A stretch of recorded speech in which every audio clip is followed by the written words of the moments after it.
أعوذ بالله من الشيطان الرجيم. بسم الله الرحمن الرحيم. يسألونك ماذا ينفقون قل ما أنفقتم من خير فللوالدين والأقربين واليتامى والمساكين وابن السبيل وما تفعلوا من خير فإن الله به عليم. كتب عليكم القتال وهو كره لكم وعسى أن تكرهوا شيئا وهو خير لكم وعسى أن تحبوا شيئا وهو شر لكم والله يعلم وأنتم لا تعلمون. يسألونك عن الشهر الحرام قتال فيه قل قتال فيه كبير وصد عن سبيل الله وكفر به والمسجد الحرام وإخراج أهله منه أكبر عند الله والفتنة أكبر من القتل ولا يزالون يقاتلونكم حتى يردوكم عن دينكم إن استطاعوا ومن يرتد منكم عن دينه فيمت وهو كافر فأولئك حبطت أعمالهم في الدنيا والآخرة وأولئك أصحاب النار هم فيها خالدون. صدق اللہ العظیم. دیکھیے کل یہ بات چل رہی تھی کہ اس آیت پاک میں حضرات صحابہ کی جانب سے اللہ کے نبی صلی اللہ علیہ وسلم سے ایک سوال کا جواب مانگا گیا تھا، تو اللہ تعالیٰ نے اس سوال کا جواب اس آیت پاک کے اندر دیا ہے. میں نے کل یہ بتلایا تھا، دیکھیے آیت ہے یسألونک ماذا ينفقون.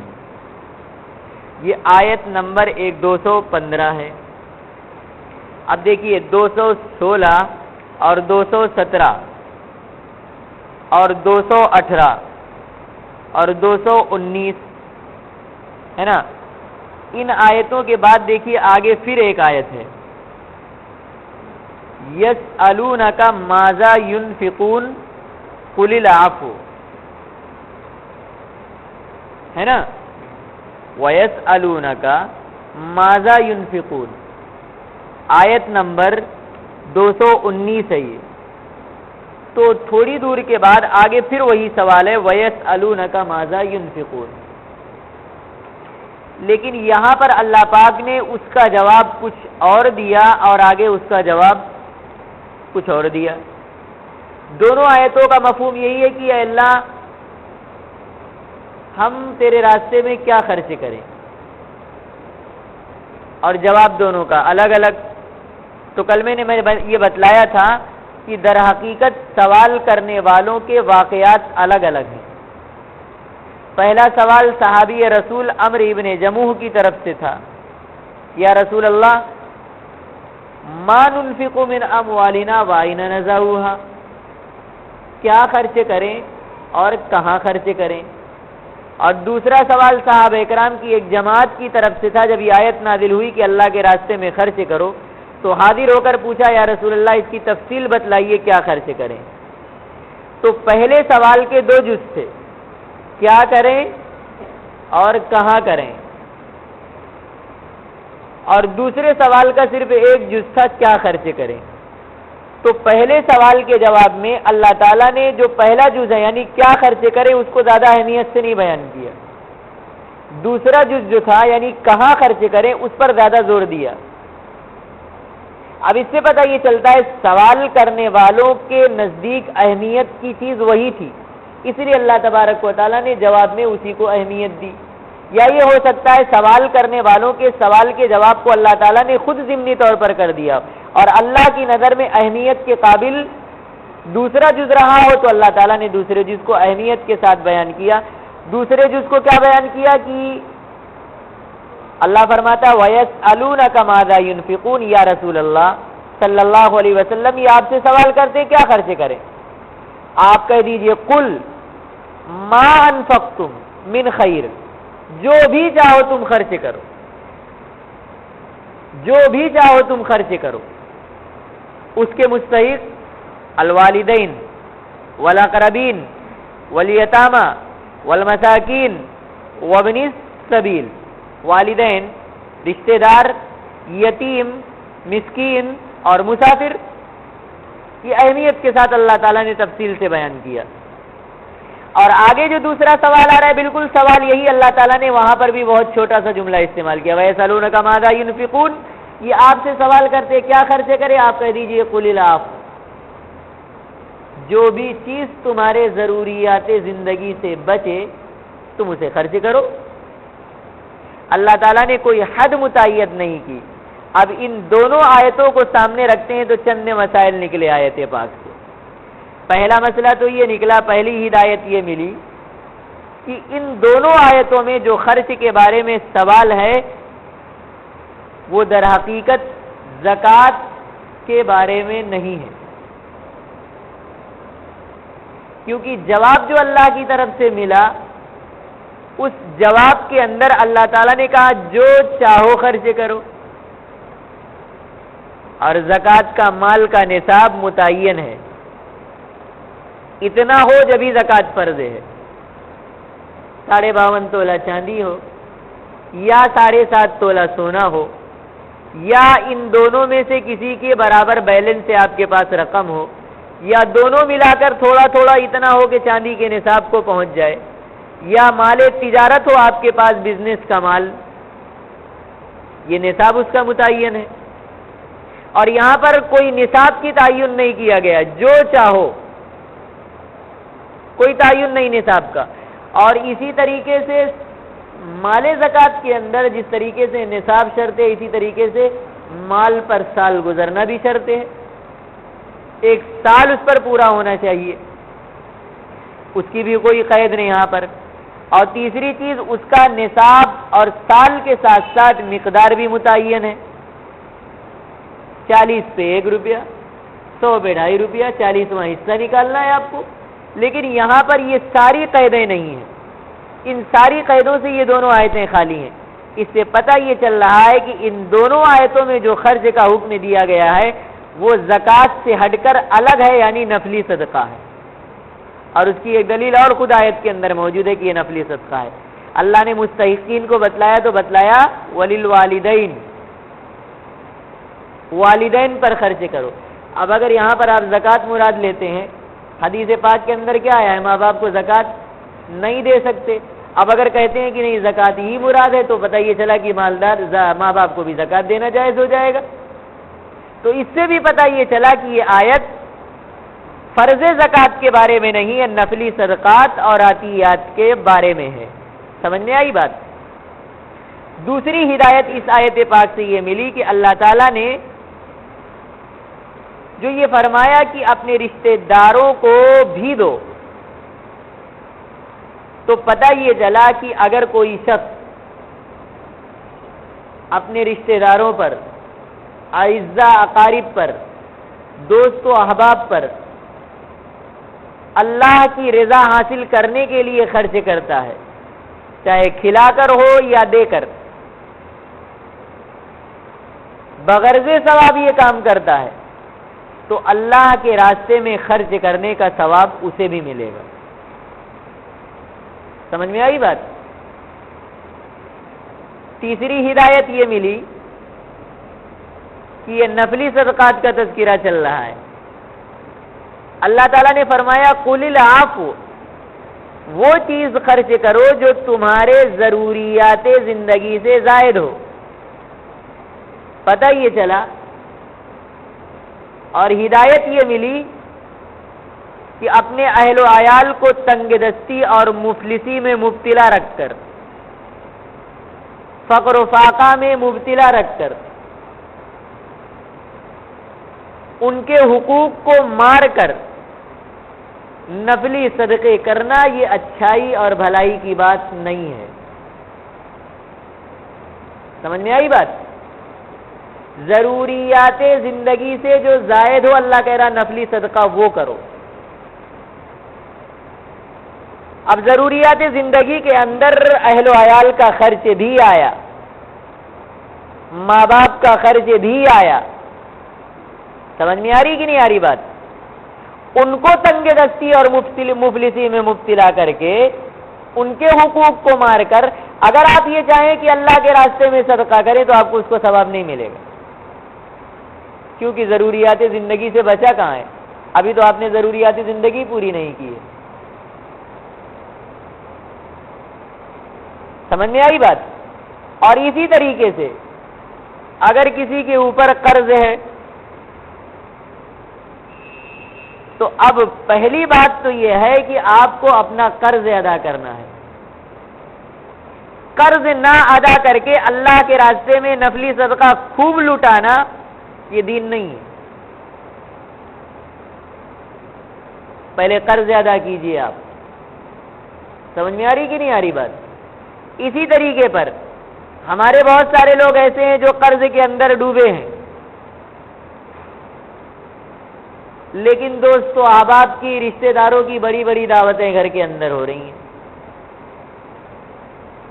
خوب خرچے ہو رہا ہے دعوتوں کے اوپر، بڑی بڑی پارٹیاں ہو رہی ہیں قرض لے کر یا خود اپنی طرف سے، لیکن قرض میں ڈوبا ہوا ہے وہ شخص، یہ اچھی بات نہیں۔ اسی لیے ہمارے بزرگ، ہمارے اسلاف کا طریقہ تو یہ تھا کہ جب پتہ چل جاتا تھا کہ یہ شخص مخروج ہے تو اس کی دعوت قبول نہیں کرتے تھے۔ سمجھ میں آئی بات؟ اس کا بھی احتیاط رکھنا چاہیے۔ اور اسی طریقے پر اب اس آیت پاک کے اندر اللہ تعالیٰ نے جو یہ کہا کہ جو تمہارے ضروریات زندگی سے زیادہ ہو اسے خرچ کرو، تو اب کیا یہ سوال پیدا ہوتا ہے یہ خرچ واجب ہے یا صرف اجازت ہے؟ حضرت ابو ذر غفاری رضی اللہ تعالیٰ عنہ اور دوسرے اور حضرات ان کے ساتھ یہ کہتے ہیں کہ ضروریات زندگی اور حقوق واجبہ ادا کرنے کے بعد اب جو بچتا ہے اس کا بیلنس رکھنا ناجائز اور حرام ہے۔ حضرت ابو ذر غفاری کہتے ہیں، اسی لیے حضرت ابو ذر کے غفاری رضی اللہ تعالیٰ عنہ صحابی رسول ہیں، ان کی عادت یہ تھی وہ لٹ لیے رہتے تھے، اور جب دیکھتے تھے کہ آدمی بچا کر رکھ رہا ہے تو اس پہ بجا دیتے تھے۔ کسی کا سر ٹوٹا ہے، کسی کا پیر ٹوٹا، کیا ہوا ابو ذر نے مارا، کیوں کہا بچا کے کیوں رکھا تو نے، تیری ضرورت سے زائد ہے نہ خرچ کر، اس کو واجب سمجھتے تھے اس کو۔ تو حضرت عثمان غنی رضی اللہ تعالیٰ عنہ کا زمانہ آیا تو حضرت عثمان غنی کے پاس بڑی شکایتیں آئیں ان کی، تو انہوں نے کہا اچھا ایسا کرتے ہیں، ان کو مدینے کے کنارے ایک مکان بنا کے دیا کہ تم یہاں رہو، نہ لوگوں پہ تمہاری نظر پڑے گی اور نہ تمہارے اندر یہ جذبہ پیدا ہوگا۔ وہ ایک اچھی نیت سے یہ کہتے تھے، مطلب ان کی کوئی خراب نیت نہیں تھی، وہ اس کو رکھنا حرام سمجھتے تھے جو ضروریات زندگی سے زائد ہے۔ کہتے تھے دوسرے ٹائم کے لیے کیوں انتظار کرتا ہے، کیا تیرا اللہ پر بھروسہ نہیں ہے کیا؟ اس نے وعدہ کیا کھلائیں گے تو کھلائے گا، کیوں بچا کے رکھتا ہے تو؟ ان کا نظریہ یہ تھا، یہ توکل اور اعتماد کی بات ہے۔ لیکن جمہور فقہا اور جمہور صحابہ اور تابعین یہ فرماتے ہیں کہ ضروریات زندگی سے زائد اگر کوئی چیز ہو تو اس کا خرچ کرنا واجب نہیں ہے۔ اللہ نے یہ کہا کہ زائد ہو تو اسے خرچ کرو، اگر کوئی نہیں کرتا ہے تو گنہگار نہیں ہوگا۔ نفلی صدقات کے اندر یہ نفلی صدقے کی بات چل رہی ہے، سمجھ میں آئی بات؟ جی، یہ چند ہدایات اس آیت پاک کے ضمن میں آپ کے سامنے آئی۔ اب اگلی آیت کا ترجمہ دیکھیے، اللہ فرماتا ہے کتیبہ، ایمان والو فرض کیا گیا، علیکم تم پر، القتال لڑائی، فرض کی گئی تم پر جنگ۔ سلیس ترجمہ آپ کریں گے تو ایمان والو فرض کیا گیا تم پر جہاد، وَهُوَ كُرْهٌ لَكُمْ، حالانکہ وہ تم کو ناپسندیدہ لگتا ہے۔ اللہ کہتا وَعَسَىٰ، اور یہ ہو سکتا ہے شاید، ان تکرہو، کہ تم ناپسند کرو کسی چیز کو، شیئن کسی چیز کو، وَهُوَ خَيْرٌ لَكُمْ، حالانکہ وہ ناپسندیدہ چیز تمہارے لیے بہتر ہو۔ وَعَسَىٰ، اور یہ بھی ہو سکتا ہے کہ ان تحبوا شیئا، کہ تم پسند کرو کسی چیز کو، وہوا، حالانکہ وہ چیز شر لکم، تمہارے لیے بری ہو۔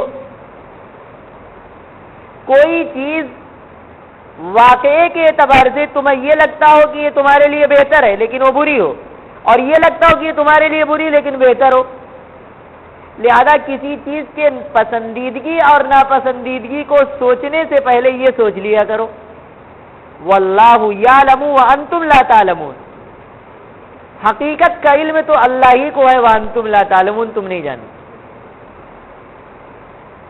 اس آیت پاک کے اندر اللہ رب العزت نے جہاد کی فرضیت کا اعلان کیا ہے، جہاد کے فرض ہونے کا حکم بیان کیا ہے، اور ایک عجب لفظ میں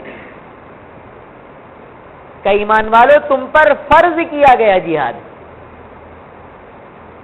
یہ انداز آیت کے الفاظ کا ظاہر یہ بتلا رہا ہے، ظاہر الفاظ سے تو یہ پتہ چل رہا ہے کہ دنیا میں بسنے والے ہر مسلمان پر ہر وقت یہ فرض ہے،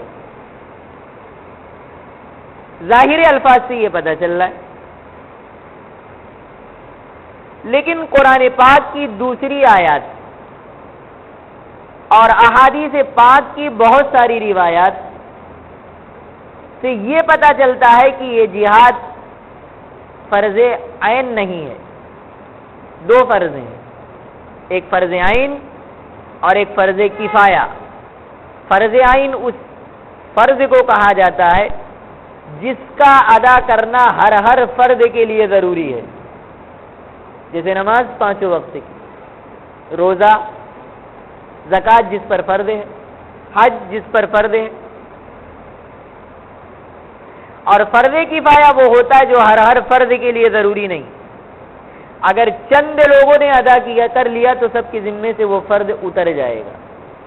تو دوسری آیات اور دوسری روایات کو سامنے رکھ کر یہ نتیجہ نکلتا ہے کہ یہ فرض عین نہیں ہے، ہر مسلمان پر یہ واجب اور فرض نہیں، بلکہ فرض کفایہ ہے کہ اگر اس امت کی ایک جماعت اس کام کو کر لے تو دوسرے اس فرض سے شبکدوش ہو جائیں گے۔ چنانچہ قرآن پاک میں اللہ تبارک و تعالیٰ ایک جگہ فرماتا ہے وَفَضَّلَ اللَّهُ الْمُجَاهِدِينَ بِأَمْوَالِهِمْ وَأَنفُسِهِمْ عَلَى الْقَاعِدِينَ دَرَجَةً وَكُلًّا وَعَدَ اللَّهُ الْحُسْنَى، اور اللہ تبارک و تعالیٰ فضیلت دے رکھا ہے علی المجاہدین، ان لوگوں کو جو اللہ کے راستے میں اپنے مال اور اپنے جانوں کے ذریعے جہاد کرنے والے ہیں، علی القائدین، ان لوگوں پر جو جہاد میں شریک نہیں ہے، درجتاً کئی درجہ فضیلت دے رکھی ہے اللہ نے۔ لیکن آگے اللہ فرماتا ہے وَكُلًّا وَعَدَ اللَّهُ الْحُسْنَى، لیکن بھلائی کا وعدہ ان میں سے ہر ایک کے لیے ہے، ان کے لیے بھی جو میدان جہاد میں ہے اور ان کے لیے بھی جو جہاد میں نہیں ہے، بھلائی کا وعدہ دونوں سے۔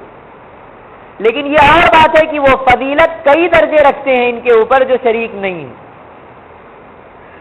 اب دیکھیے اس آیت پاک میں اللہ رب العزت نے کیا بتایا کہ جہاد میں شریک ہونے والے اور نہ شریک ہونے والے دونوں کے لیے بھلائی کا وعدہ ہے۔ اگر یہ فرض عین ہوتا، ہر مسلمان پر فرض ہوتا ہر وقت، تو نہ جانے والوں کے لیے کیسے بھلائی کا وعدہ؟ وہ کیسے بھلائی میں آتے؟ پتہ یہ چلا فرض عین نہیں ہے۔ دوسری جگہ اللہ قرآن میں فرماتا ہے فَلَوْلَا نَفَرَ مِنْ كُلِّ فِرْقَةٍ مِّنْهُمْ طَائِفَةٌ لِيَتَفَقَّهُوا فِي الدِّينِ۔ کیا ترجمہ؟ تم میں سے ہر بڑی جماعت میں سے ایک چھوٹی جماعت کیوں نہیں نکل کر الگ ہو جاتی تاکہ وہ علم دین سیکھیں اور سکھائیں۔ اللہ تعالیٰ نے اس آیت پاک کے اندر یہ بیان کیا ہے، عمل کی تقسیم فرمائی ہے کہ مسلمانوں کی 2 جماعت ہونی چاہیے، ایک تو وہ جو اللہ کے راستے میں جہاد کے لیے نکلے، اور ایک جماعت ایسی ہونی چاہیے جو اپنی جگہ موجود رہ کر علم دین حاصل کرے، حاصل کرنے کے بعد جب وہ آئیں تو ان کو سکھلائے، یا جو ہیں وہاں پر ان کو سکھلائیں۔ یہ اسی وقت ہو سکتا ہے تقسیم جب کہ فرض عین نہ ہو، ورنہ فرض عین ہو جائے تو ہر ایک کو جانا ضروری۔ لہذا اس آیت پاک سے بھی پتہ یہ چل رہا ہے کہ فرض عین نہیں ہے، فرض کفایہ ہے۔ اب حدیث پاک میں آئیے، صحیح بخاری اور صحیح مسلم شریف کی روایت ہے، اللہ کے نبی کی خدمت میں ایک صاحب آئے اور جہاد میں شرکت کی اجازت مانگی، یا رسول اللہ مجھے اجازت دے دیجیے جہاد میں جانے کی۔ اللہ کے نبی نے پوچھا کیا تمہارے ماں باپ زندہ ہیں؟ نے کہا یا رسول اللہ ماں باپ تو زندہ ہیں صلی اللہ علیہ وسلم۔ تو فرمایا تم ماں باپ کی خدمت کر کے اس کے ذریعے جہاد کا ثواب حاصل کرو۔ منع کیا اللہ کے نبی، پتہ کیا چلا فرض عین نہیں ہے، ورنہ اللہ کے نبی منع نہیں کہتے جاؤ، پوچھنے کی بات ہے کوئی، چلو جاؤ۔ اللہ کے نبی نے کہا نہیں، خدمت کر کے جہاد کا ثواب حاصل کرو۔ اسی طریقے سے بخاری شریف کی روایت ہے، ابو ہریرہ راوی ہے، فرماتے ہیں کہ اللہ کے نبی صلی اللہ علیہ وسلم نے فرمایا جو شخص اللہ اور اس کے رسول پر ایمان لے آئے، نماز قائم کرے، زکوٰۃ ادا کرے، رمضان کے روزے رکھ لے، تو اب اللہ پر حق یہ ہے کہ اللہ تعالیٰ اسے جنت میں داخل کرے۔ اب اس کی مرضی، چاہے تو وہ اللہ کے راستے میں نکل کے اپنی فضیلت کو بڑھائے، اور چاہے تو نہ شریک ہو، اپنے مکان میں بیٹھا رہے جہاں پیدا ہوا۔ دیکھیے اللہ کے نبی نے اس کو بھی جنت کی بشارت دی جو شرکت نہیں کر رہا ہے۔ اگر فرض عین ہوتا تو جنت کی بشارت کا مستحق کیسے ہوتا؟ سمجھ میں آئی بات؟ تو ان تمام آیات اور ان تمام روایات کو سامنے رکھ کر جمہور فقہا کی اکثریت، صحابہ کی اکثریت یہ کہتی ہے کہ یہ فرض عین نہیں ہے لیکن فرض کفایہ ہے۔ لیکن ایک بات، اگر کوئی زمانہ ایسا آ گیا کہ کسی بھی ملک میں اس فرض کو ادا کرنے والی کوئی جماعت اس روئے زمین پر نہیں ہے تو اب ہر مسلمان پر یہ فریضہ فرض عین ہے۔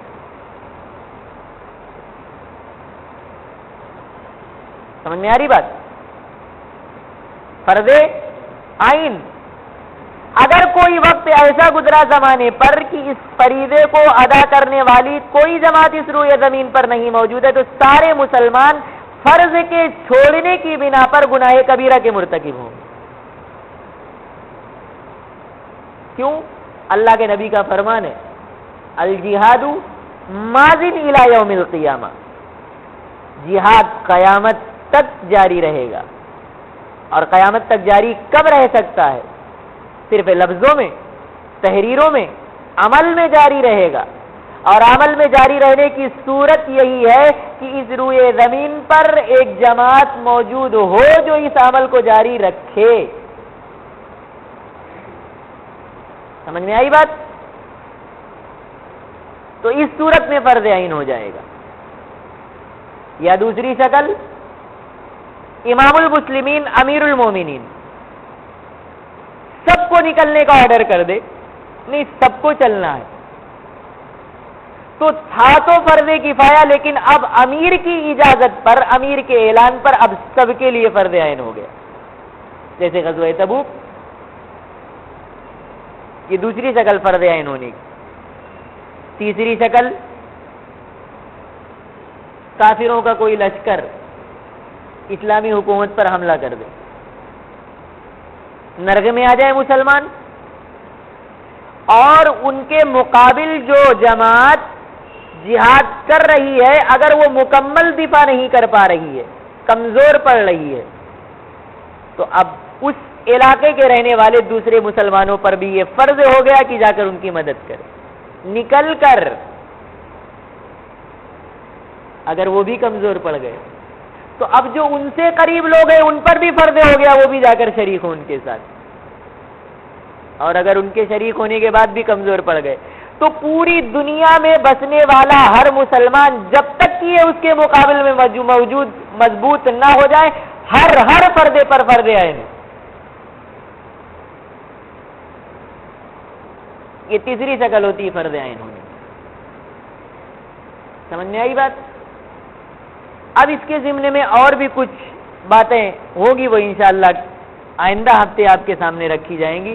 دعا کیجیے اللہ تبارک و تعالی ہمیں قرآن پاک کی صحیح سمجھ نصیب فرمائے اور کما قوس پر عمل کی توفیق عطا فرمائے.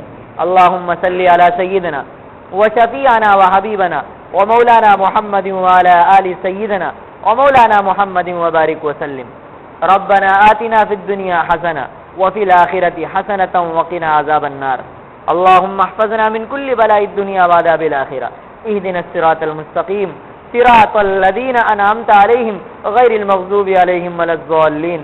وصلى الله تعالى على خير خلقه محمد وعلى آله وأصحابه أجمعين برحمتك يا أرحم الراحمين.